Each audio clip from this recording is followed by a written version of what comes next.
so I watched all of Baki on Netflix, and I can confidently say after watching it that it's a pretty good series. It's alright, definitely not anything life-changing or whatever. It's alright, it's just alright. Usually I'll only do reviews on like singular episodes of anime, so this is very new to me since I'm doing a review on 3 whole seasons of an anime. But just like the reviews I do on singular episodes of anime, I'm gonna break this into 3 parts: animation, pacing, and enjoyment. Each category will be rated out of 10, and then once I'm done rating each category, I'll add all the points up and rate the entirety of the series out of 30. With all that said, I really have nothing else to say, so let's just get to the review, I guess.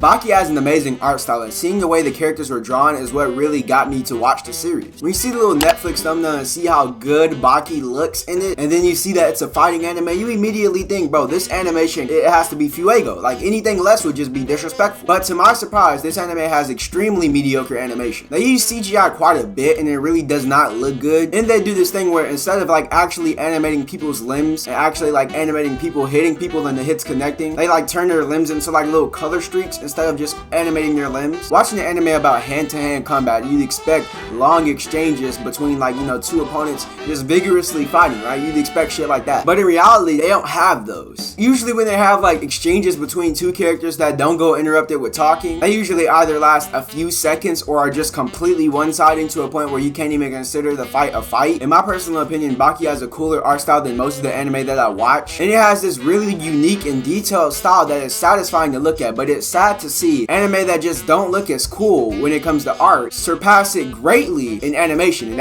it's just sad to see. I'll give Baki a 2 out of 10 for animation, and those 2 points come solely from those rare exchanges where they aren't using CGI or just color streaks replacing people's limbs.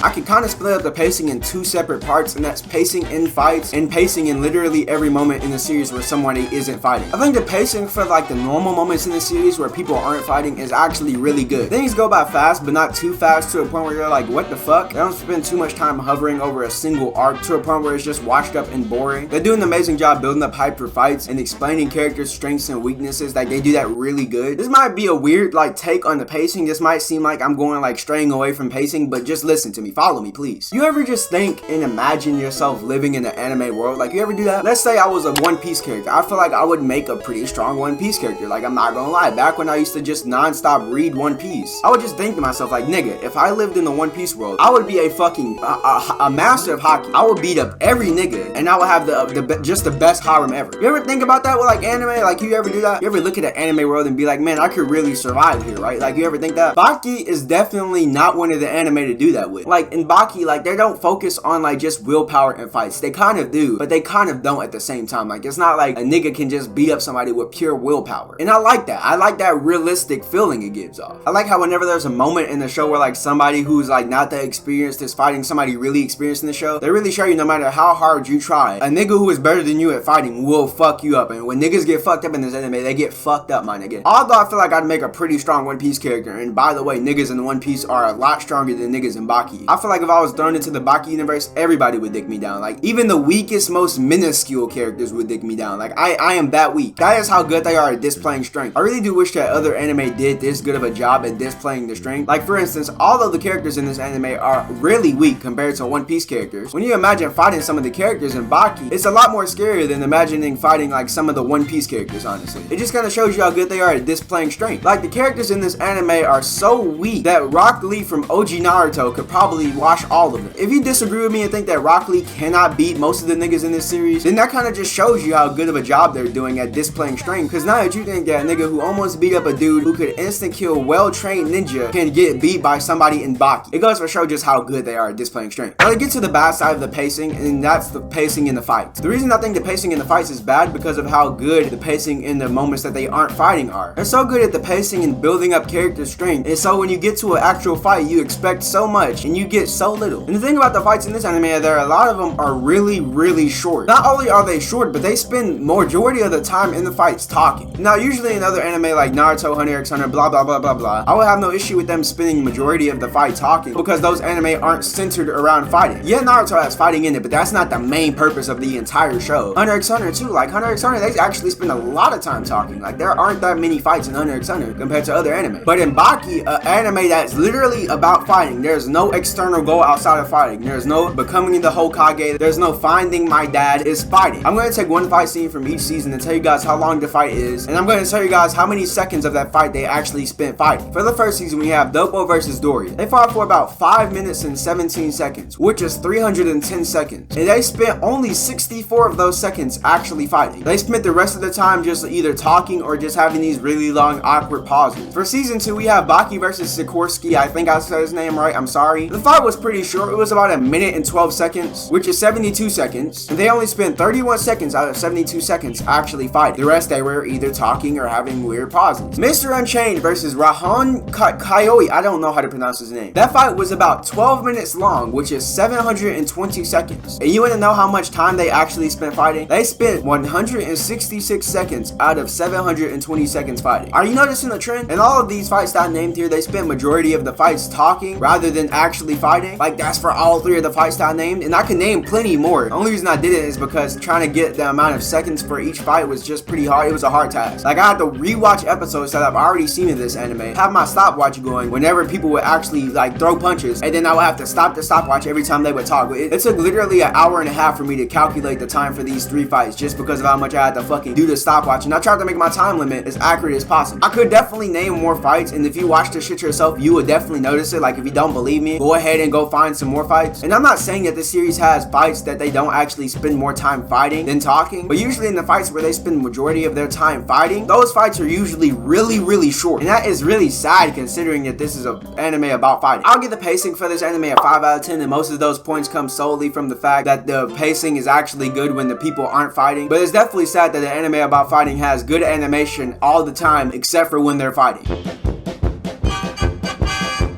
Despite how many things is wrong with this anime, it definitely does a good job of keeping me locked in and building up hype. Like I said earlier, they build up hype and explain abilities really well to a point where you can't wait to see somebody fight, and the only problem is the fights are extremely lackluster. Now, one positive effect about the fights being mediocre is that it leaves you hungry for actually good fights, so it keeps you kind of watching in a way. And it's like how YouTubers clickbait and blow their videos widely out of proportion, and they have up this one moment in the thumbnail and title, and everything that you see in the video is kind of like building up to that one thing to happen that they hyped up in the thumbnail and title, and you gotta watch this whole video of just decency to get to this one good moment. Like, that's what Baki feels like. For enjoyment, I'll give it a 7 out of 10 because, like I said, it's decent. It did really good at luring me in and watching it and actually being interested in it. Those 7 points really just come from how bingeable it is, like, surprisingly. In conclusion, Baki gets a 14 out of 30, which is a below average score that it deserves. That concludes the review. I don't really have anything much more to say about it. If you guys want me to do other review on other anime like this, if you guys really enjoyed this, comment down more anime you want me to review. And this is very extremely bold of me, but if this video hits 20 likes, when I conclude the series, I'll do an updated review on it. If you guys really want to see it, 20 likes, that's all I'm asking for. You know, pretty hard goal. I rarely hit that, but you know, if you guys want to see it, then we can get there. If you want to watch Baki after this, you can, but you've been warned, it's not that amazing. Don't be fooled by the art style. It has a lot of CGI. Goodbye, I fucking hate you.